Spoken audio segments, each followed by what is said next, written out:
Chris Preston. I'm Brad Simmerman. Welcome to Cabot Street Check, the best two-person podcast in the history of Cabot Wealth Network, which has been delivering investment advice for more than 50 years. Brad, you recovered from last week's hot sauce episode. I think you and I ended up consuming way more than I thought going in, although I know who to blame for that one. Yeah, I looked at the bottle after we were done. We've been doing the hot sauce thing, done it, I don't know, 3 times. We've gone through a third of that bottle. I don't use it for anything else, just for the challenges, and that's way too much of that. Nobody should eat that much. Yeah. Yeah, I think you're talking about the hot, what is it, the Yeah, Diablo? Yeah. no, the Or Dab, the yeah, the last dab one. last tab. Yeah, sorry. Yeah, I think I'm at least a third down. Also, I have a heavy pour before these things too, so there's always a little bit left over, but there wasn't really much left over this time. Anyway, let's get into it. Tell people what we're going to talk about today. Thankfully, non-hot sauce version. We'll start off talking about Nvidia, briefly the largest company, publicly traded company in the world, since giving back some gains.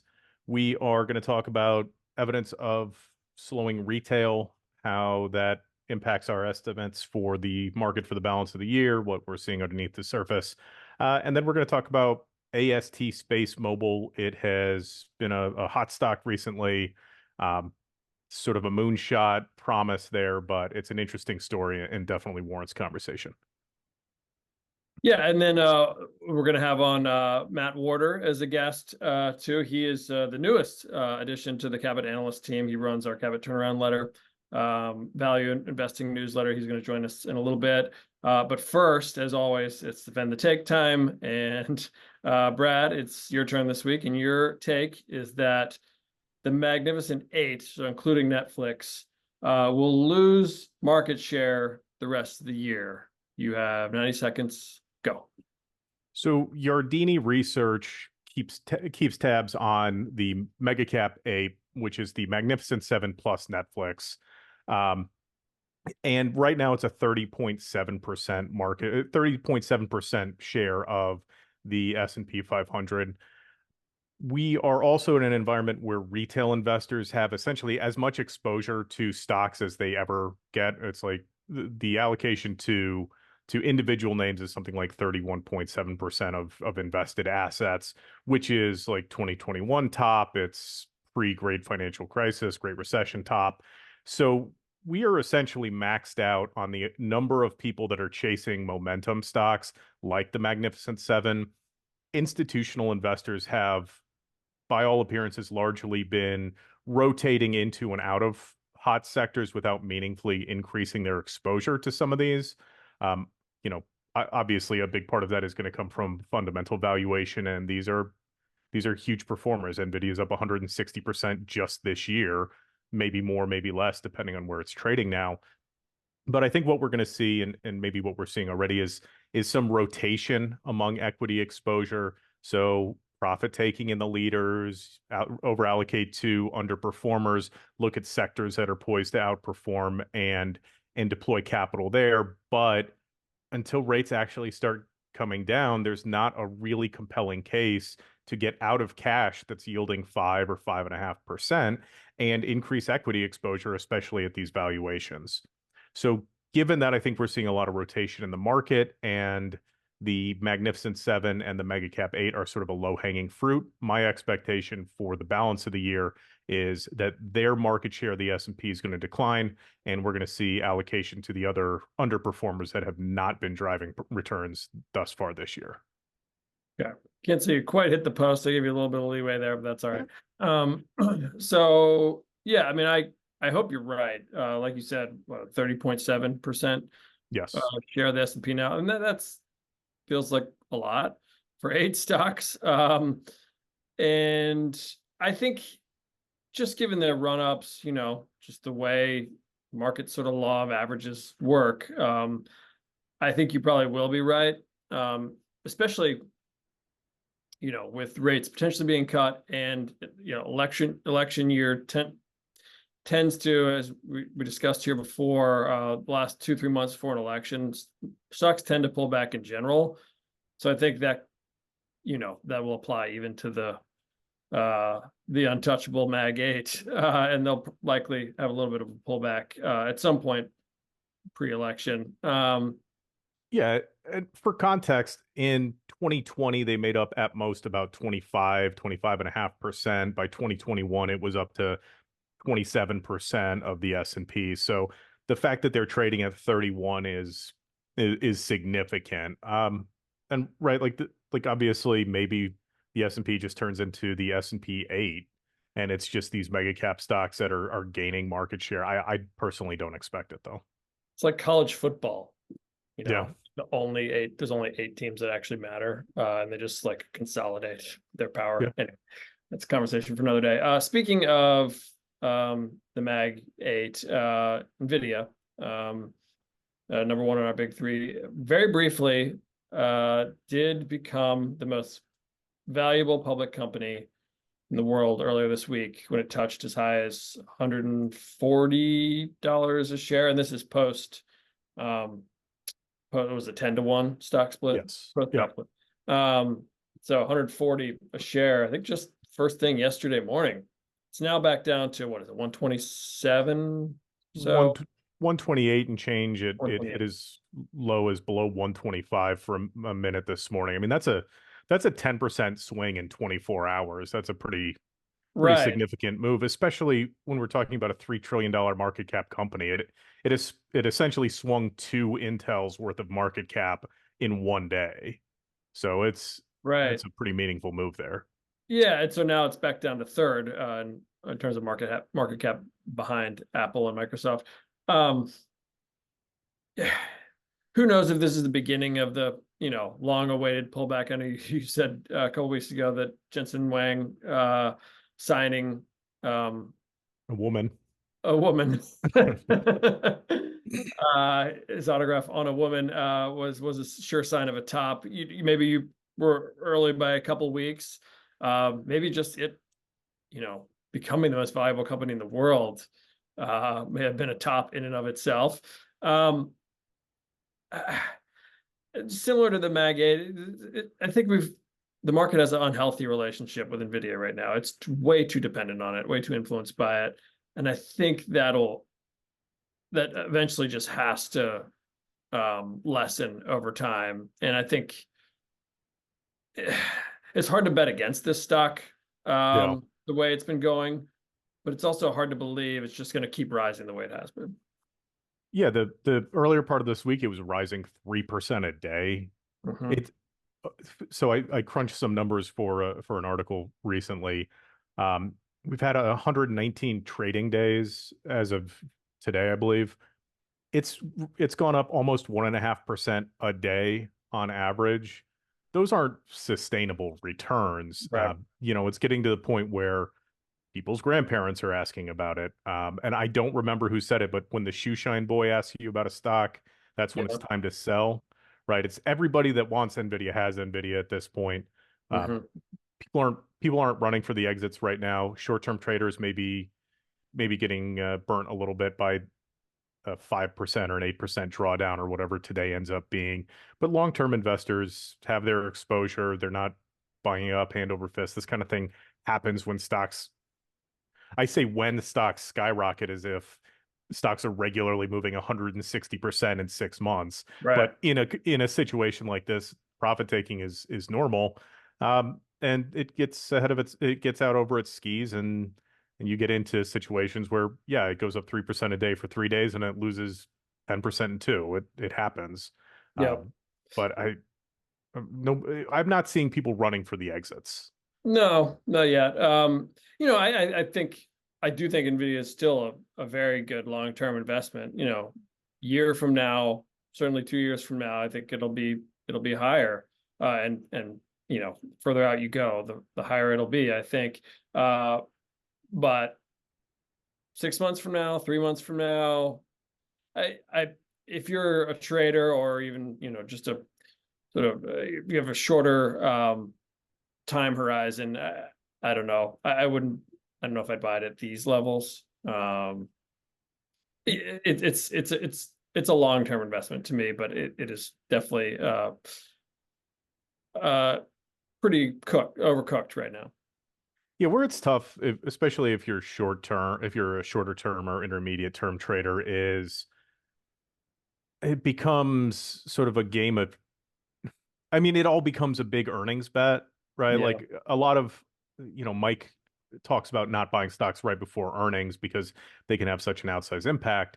The problem with Nvidia is then every investment becomes sort of a bet on next quarter's earnings because it's a question of, hey, can you keep showing this monumental triple digit revenue growth, the kind of stuff that's required to maintain this valuation. So um, trading within a trend is probably a reasonable way to do it if it's setting higher highs and higher lows and maybe keeping your stops tight if you are short-term trading it. But just the outside risk is that earnings come in and miss expectations and indicate that the CapEx spend by the mega cap tech stocks is slowing down or that the next generation of chips doesn't have the same demand as the current generation. And when a binary event like that happens, that's when people run to the exits. So you take an outside risk. So I don't know, maybe just playing it closely or playing it carefully and just being hyper aware of the things that can influence sentiment about it.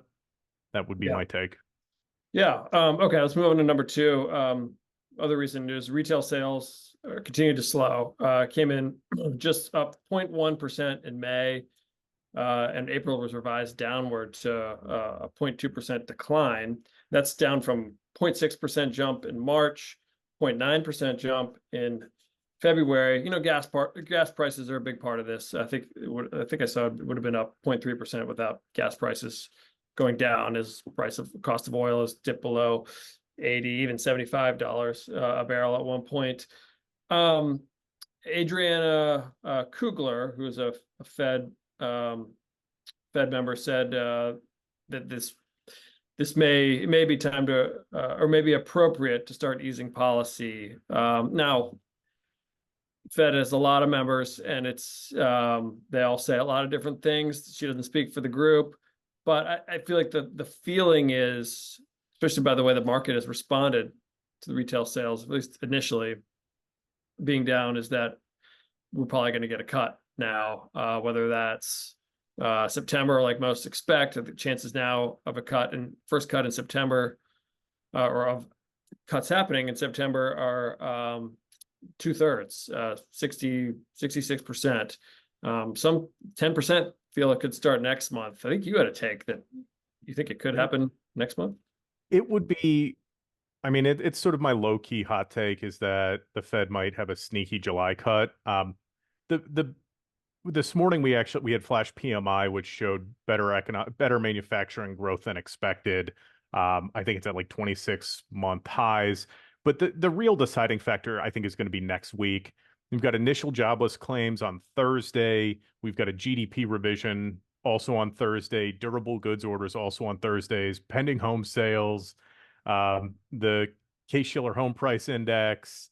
And then on Friday, we've got PCE, core PCE, consumer sentiment. Like we are just awash in economic reports next week. If we see a situation where inflation is slowing down, maybe home prices are coming down, but the market activity for homes is slow, and you've got maybe worsening GDP and worsening employment figures, I think that raises the possibility of that sort of my low key hot take that maybe we get a surprise July cut. I am still not directly betting on it. If I were betting on it, it would be buying bonds probably. I think September is probably more realistic, but if we get bad financial data, then yeah, maybe we get a cut in July. Yeah, as I think Mike Santolo, our chief investment strategist, likes to say, or likes to write, I'm open to the possibility now. Yeah. Like I could see it. I mean, it's ended was July 31st. I mean, that's more than a month away. A lot can happen between now and then.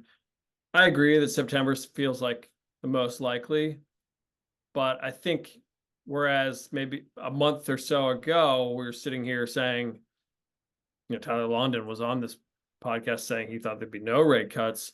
I think it's gone from, September was maybe 50-50 chances being the first cut. Now it's more leaning towards that's likely, and it could even happen earlier. At least that's where it's been trending. We'll see where we are a month from now.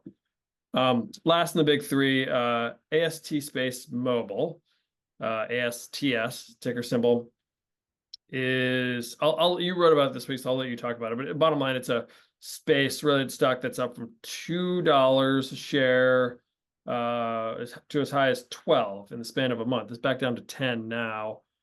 Tell us about it and why it's getting some attention. So ASTS is the ticker. AST SpaceMobile is the company name. They came public via SPAC in 2021, beginning of 2021. What their business model is they are putting satellites in orbit to provide 5G direct-to-device cellular service. The reason for the recent bump is that they have commercial agreements now with AT&T. They've got evidence of investment from Google, and I believe they have I'm blanking on the name of the other company, but they have some commercial agreements that are now generating revenue or potentially generating revenue for them. What they've done thus far is they've launched a prototype satellite, Blue Walker 3, and they've done a test call in Hawaii, where what is happening is these satellites use an array of panels to essentially send a 5G signal directly to your cell phone. So it's not like existing satellite phones where you need special hardware. It's not like SpaceX where you need a box to receive the signal to then convert it to your wireless. It's just going directly to your device. And their Blue Walker satellite was effective. Their next plan is to launch a we'll call it a tranche of 5 Bluebird satellites that would then be orbiting around the world and essentially beaming coverage to like a 750-kilometer grid underneath where the satellites are. It's not quite a direct competitor to SpaceX, but it sort of plays in the same space. I was talking to our early stage investment analyst, Tyler London, about it a little bit. And he highlighted that a lot of the maritime opportunities are pretty big. So sending signals to boats in the ocean where you can't have 5G coverage. Reading some analyst coverage of it, the airline industry could potentially benefit from it as well. But their plan is to essentially build out to almost 100 satellites that would then provide something like emergency coverage to cell phones in dead spots. It could potentially expand out to underserved areas globally. It's a really interesting opportunity. The consensus, or not consensus, but my estimation was that it's sort of appropriate for a watch list position. Yeah. Because a lot of this is riding on one launch that's coming up in July or August. That's the launch where they're going to put up their first 5 satellites. They need to be able to monetize those 5 satellites to essentially pay for the next group of 20 satellites, which will then allow them to pay for the balance to get up to 100 or just over 100. They're launching with SpaceX. Obviously, SpaceX is owned by Elon Musk, and Starlink is a direct competitor there. I think I said SpaceX earlier. I meant Starlink. But SpaceX is going to be launching those. If there's a deployment issue, it could be catastrophic. After the company went through its SPAC, it was trading as high as I think $20 a share before it then ground down to $2 because of cost overruns and launch delays. So if we see more evidence of cost overruns from having to replace satellites or more delays because of a failed deployment or something like that, that's really bad news. If their launch is successful, I think there's a lot of opportunity there, certainly. I've seen estimates that put price targets in the thousands for the company if they're able to monetize sort of according to plan. That's pie in the sky. There have also been lawsuits by shareholders, class action suits surrounding the launch delays. So it's a volatile name, but it's one to pay attention to. Yeah, it's a really cool concept. But that's all people are, investing in now or betting on now. Yeah, it has no revenue. It's $500,000 in revenue in the last 10 or last 12 months. no earnings, of course. So it's all betting on. There's no real fundamentals to go on now. It's Right. all a bet on what this could potentially become. Small cap stock, but people are certainly betting on it now, and you could view the pullback from 12 to 10 as a good entry point now if you believe in the story, believe in the stock. And yeah, the good one to keep on your radar at least. Yeah, I think I haven't looked at it, but I'm going to look at it right now. One thought that I had is I wonder if maybe getting some like far out of the money leaps or something like that might be a reasonable way to play it, because it's particularly high upside, but it's also pretty big downside. Yep. Yeah, so looking out to January, the 10 strike leaps are about 330 a contract. So you're paying a third of what it would cost to buy shares at 10, and they're trading at 1047. So you're essentially paying a premium should the stock go up to 13. That's your break even, or 1330 to be more specific. But playing it like that, where you're taking a relatively small position that has a lot of potential upside, where if it's a total failure, which is sort of the outcome that you're guarding against, it's costing you a lot. Because if there's an issue with the launch, it's not going from 10 to 7, it's going from 10 to 5 or back to 4 or 2. Yeah. 10 So cents. Yeah. yeah, I mean, if it like if none of the satellites deploy successfully or they all burn up in the atmosphere, yeah, it could be a risk of total failure. But I think if you're an option trader and you're looking for some exposure, something like a leaps around 10 or even like a 1250 leap might be an interesting way to play it. That would be my preference over probably over buying shares right now. But I skew more conservative, I think, than a lot of the other investors. Yeah, no, that's a good idea. Leaps. Okay. So that's ASTS is the ticker symbol again. All right, let's bring in Matt Warder, who's new chief analyst of our Cabot turnaround letter. I'll take a quick break and Matt will join us. All right, we welcome on Matt Warder, who is the new chief analyst of Cabot turnaround letter. I think 2.5, 3 months now about that, replacing Bruce Kaiser. Is that right?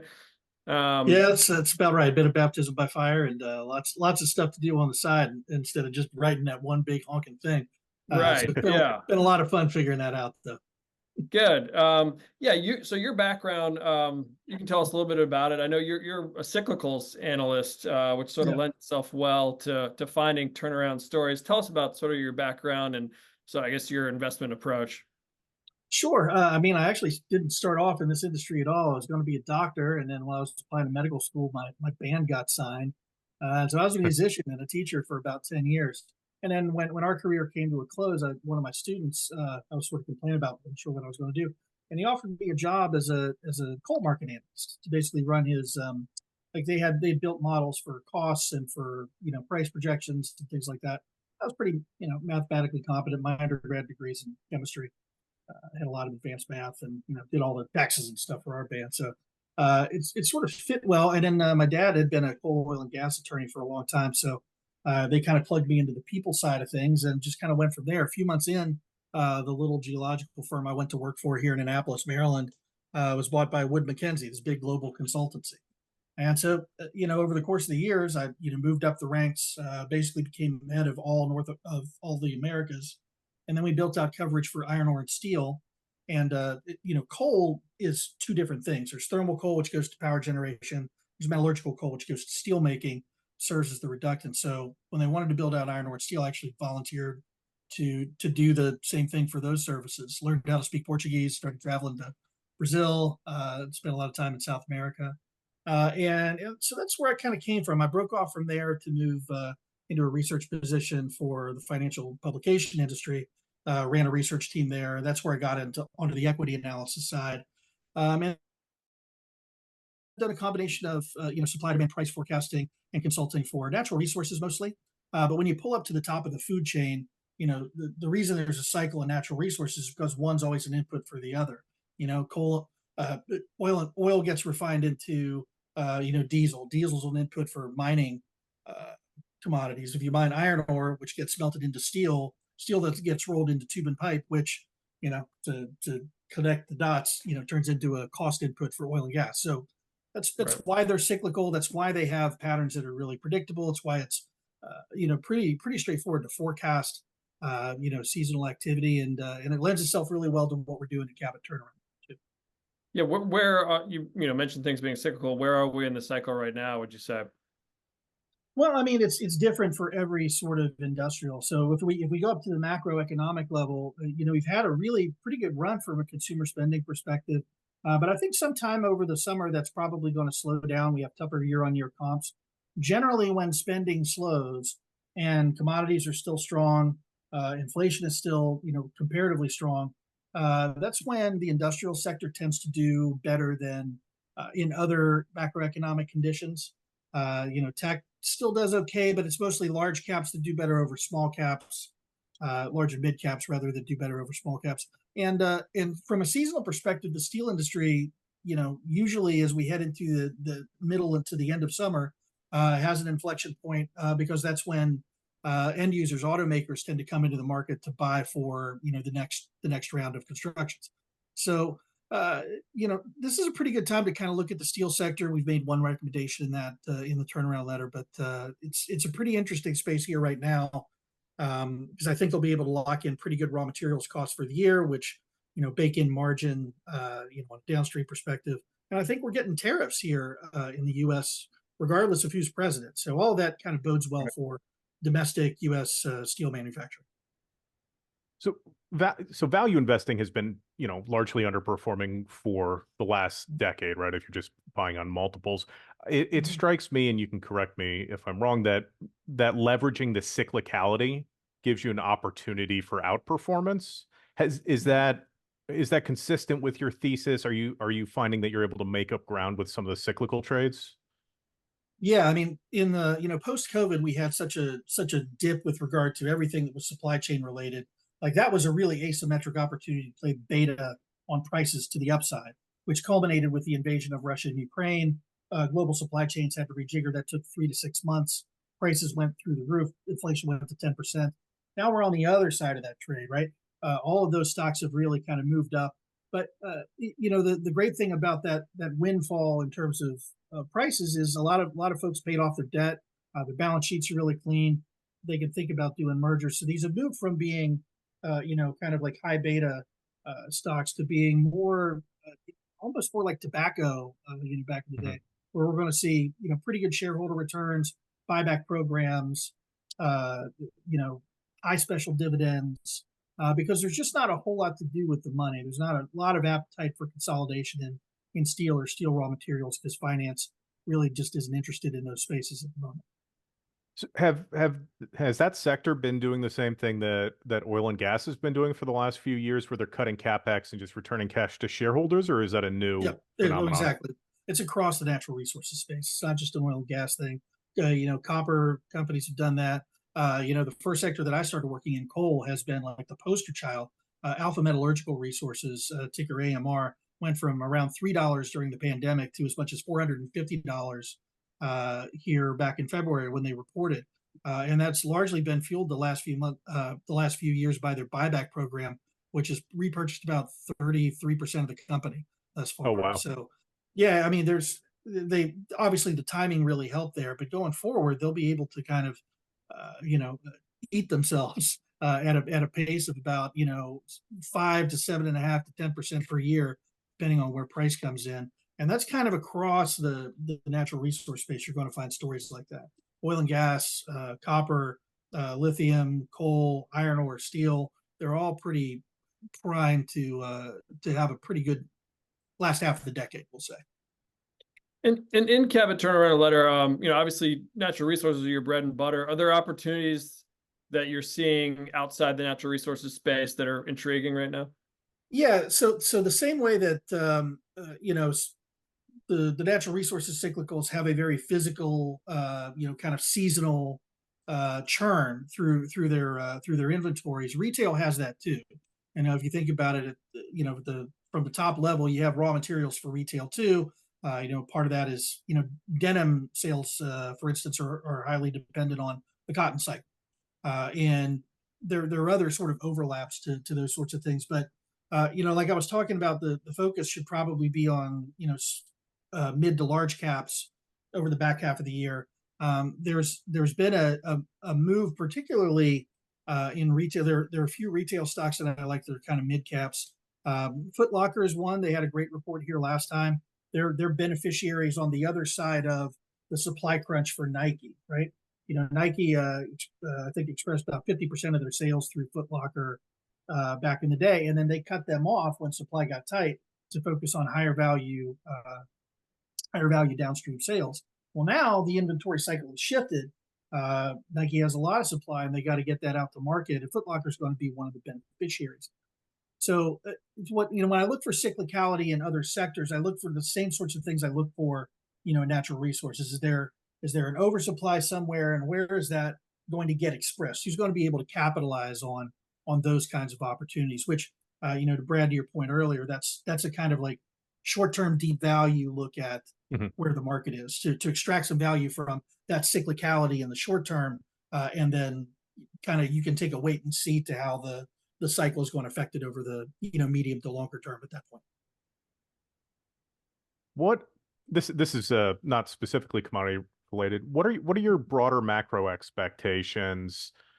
Interest rate inflation, and what are your expectations for maybe how that's going to affect investors more broadly? I think interest rates are kind of here in this general range for a bit. I don't think there's much appetite to move them up further. That would take a pretty serious bout of commodity inflation. I don't think we get that going forward. I think, if you can imagine COVID is holding a ball underwater and then, really far underwater. And then, when you move over to 21, you get these year-on-year comps that are astronomical. Just the ball goes way up in the air. Yep. We've had, 3 years since, and those waves have kind of started to equilibrate.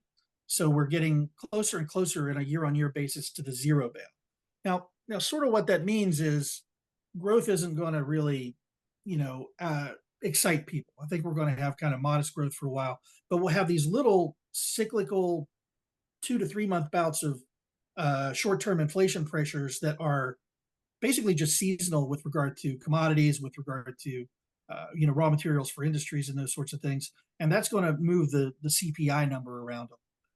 So if we think about it in general, we're going to have slowing economic growth, not negative, but slowing.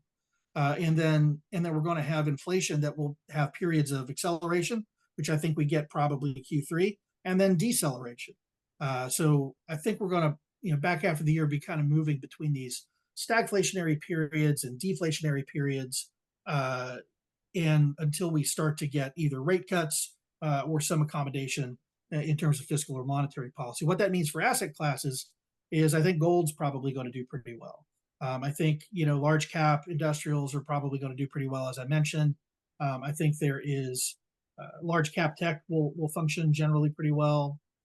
But that's, stagflation and deflation, those two modal outcomes of GDP and CPI, generally favor more defensive positions than aggressive positions.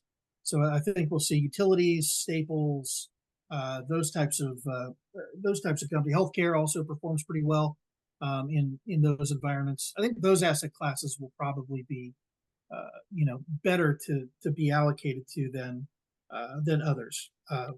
And all that said, I reserve the right to change my mind because that's that's kind of how I think the market's going to turn relatively quickly from 1 month to the next. Yeah, that dovetails well. So the top of every episode, we take turns having a defend the take, a take that one of us defends. And Brad's this week was that the Mag 8, so including Netflix, which have completely carried the market, obviously, and they're 31% now, make up 31% now of the S&P. They'll lose market share the rest of the year. Sounds like that sort of dovetails with what you're thinking, that it'll move into more defensive sort of risk-off positions. Yeah, I think a good analog is probably the back half of 2021. We had these, the crazy short squeezes and stuff in February of that year, which were where we overlapped the year-long COVID comps. And then when you have the highest comps in history, you're guaranteed to start to move lower. Right. So it wasn't like stagflationary in that sense, but it was, GDP decelerating relative to where it was, and we had inflation accelerating as commodity prices picked up. I think we have like a mini version of that probably on the back half of the year. And then we're going to start to move into these kind of 2 to 3 month cycles where, it's going to be small moves to the upside, small moves to the downside. And we'll have to wait and see if the wheels come off or if we get some sort of political accommodation. My track record of predicting geopolitics, of course, is unblemished by success. So we're not going to hang our hat on anything in that regard. But I think that's I'm cautiously optimistic there will be enough chop to benefit traders over the back half of the year. And if you're cognizant of where asset classes are and you're a little bit defensive, I think you'll have a pretty good time keeping up with the market. Yeah, that's largely consistent, I think, with what just mechanically we're seeing in the marketplace these days, where we're seeing lower volumes across the major indices. We're seeing rotational action more than selling action. I've been saying on this podcast that my thinking is that we're not going to see a rush into equities from all the cash on the sidelines until we start seeing rate cuts. Or let me rephrase that. It will take rate cuts to prompt a big rush into equities. Do you see any potential catalysts out there that could maybe prompt another flood of cash into equities? Yeah. So China weakness, China economic strength, and Indian economic strength to a greater extent going forward kind of underpin the entire commodity space now, right? India is going to grow steel production by almost 100% relative to a couple of years ago by the end of the decade. Their target is 200%. They're going to achieve a double. It'll probably get that extra 100% in the mid 2030s. But as China slows down, India is picking up the slack. Now, India had slowed down earlier this year because there was some uncertainty around the outcome of their elections. But Modi won, although his party took a real beating in the overall elections. And, there was some concern as to whether or not growth would be quite as aggressive. I think it will be. The plans are already in place. And even the coalition government that Modi is going to form is going to be in favor of more jobs and, more production and better outcomes for their citizenry. So I don't think there's a sea change there. The question, I think, is in China, where Xi has had meetings where he's talked about overcapacity. And in particular, in the steel sector, he's talked about Fujian province, which has been really overproducing. And I think what they'll do is sort of similar to what they did with coal mines and iron ore mines years ago, is that they'll try to shut down the most highest polluters. They'll shut down the least environmentally conscious, ones with the highest accident rates. Most of those tend to be smaller mom and pop type blast furnaces that aren't state owned.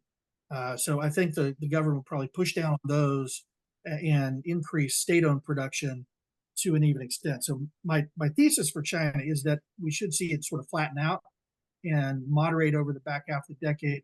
I know real estate's been a problem there, but they do have this huge backlog of completions that they haven't been able to churn through yet. So I think that will sort of tide them over until the end of the decade. But if they slow meaningfully, if they cut, further than, you would with a scalpel, if they take a hatchet to overcapacity, if they have internal problems with Belt and Road financing, anything that would just slow their economy down to the point where it infects the world, because they're still the hub of global supply chains as much as we want to reshore manufacturing. That would be just sort of a kink in the chain of the entire global economy that would slow everything down. So, in case of, China collapse, just get completely defensive. That's when gold comes in. Utilities, rates, anything that would, turn into, a proxy for bonds or rates or things like that. That's kind of, I think that's the biggest risk, probably existentially to the global economy that sits out there right now. I think the rest of the world is just kind of going through the motions, and we'll see how accommodative policy is or how restrictive it is, but it's not going to be incredibly so either way in either direction. Right. Well, Matt, really appreciate all your insights and for joining us here. Unique sort of global perspective. It's a good way to sort of view everything. Again, if you want to read more from Matt, I highly recommend subscribing to his Cabot Turnaround Letter. You can find it under Premium Advisories tab on the cabotwealth.com website. In fact, I think your monthly issue comes out next week, right? It does, and Yeah. we may or may not have hinted at the types of things we want to write about. Just saying. Yeah, as long as it's hinting and not just overtly saying. Yeah, Right. no, that's good. Matt, thanks for joining us, and My pleasure, guys. we'll have you back another time. And thank you, everyone, for joining Street Check. We'll see you next week.